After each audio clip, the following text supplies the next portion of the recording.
Offer గీ board కనబడ్డా మైకుల ఆ మాట ఇన్నా ఆ దుక్న ముంగట పక్కా ఎగబడతారబ్బా.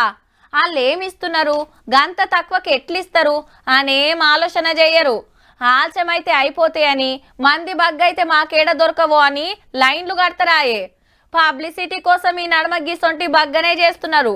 మరి గీడేం ఆఫర్ పెట్టిండ్రు, ఆ టెన్క ఏమైందో చూద్దాం.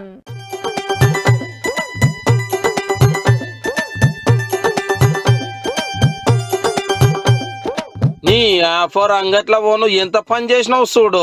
26,000 కార్యక్రమాలు వచ్చాము ఇక్కడికి. 50 కార్లు ఇన్స్టాగ్రామ్ లో మొత్తం రోజు చేసిన అంతా పబ్లిక్ మొత్తం చూద్దామని ఇప్పుడు వచ్చినాక ఇన్నారులో 26,000కే ఖతర్నాక్ కారు కాయిషున్నోళ్ళు జెండా వందనం నాడు అని సెకండ్ హ్యాండ్ కాలర్ దుకాణం ఓనరయ్యా సోషల్ మీడియాలో వీడియో పెడితే అబ్బా అగ్వకొస్తున్నదని మనోళ్ళు జాతరకు వచ్చినట్టే వచ్చిండ్రు.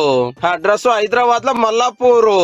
కొందరు మంది విజయవాడ, బెంగళూరు, కొంతమంది యూపీ నుంచి, కొంతమంది హైదరాబాద్ నుంచి, భద్రాచలం, జనగాం, వరంగల్ నుంచి వచ్చారు. డబ్బులేం కట్టలేదు సార్. మేము పొద్దుగాల 5 గంటలకు వచ్చి కూపురం 4 రోజులు తిరగబట్టి ఆలయ నుంచి వచ్చి 4 రోజులు తిరగబట్టి మోత్కూరు ఆత్మకూరు నుంచి వచ్చినాం. 2 రోజులు ఇన్ని అన్నం కూడా లేదు. మనోళ్లే కాకుండా పక్క రాష్ట్రాలకు వెళ్ళి కూడా 100 మంది వచ్చే వరకు ఓనర్ అయ్యాక ఫ్యూజులు అవుట్ అయినాయి. ఇప్పుడు కాల్ రోసెస్ చూడని ఇంటోళ్ళకి చెప్పొచ్చిండ్రో చెప్పాడు. వీళ్ళంతా అటాక్ చేయనిక పోతే పోలీసులకు ఫోన్ కొట్టి స్టేషన్ కి పోయిండు. పబ్లిసిటీ కోసం హెచ్చడి కథలు పడ్డందుకు కాలర మీద రాళ్లు పడనే పడ్డాయి. అయినా ఉత్త 26,000కే కార్ అంటే ఎట్లా నమ్మిండ్రో. గా పైకానికి పయ్యలు కూడా రావు కదరా నాయన.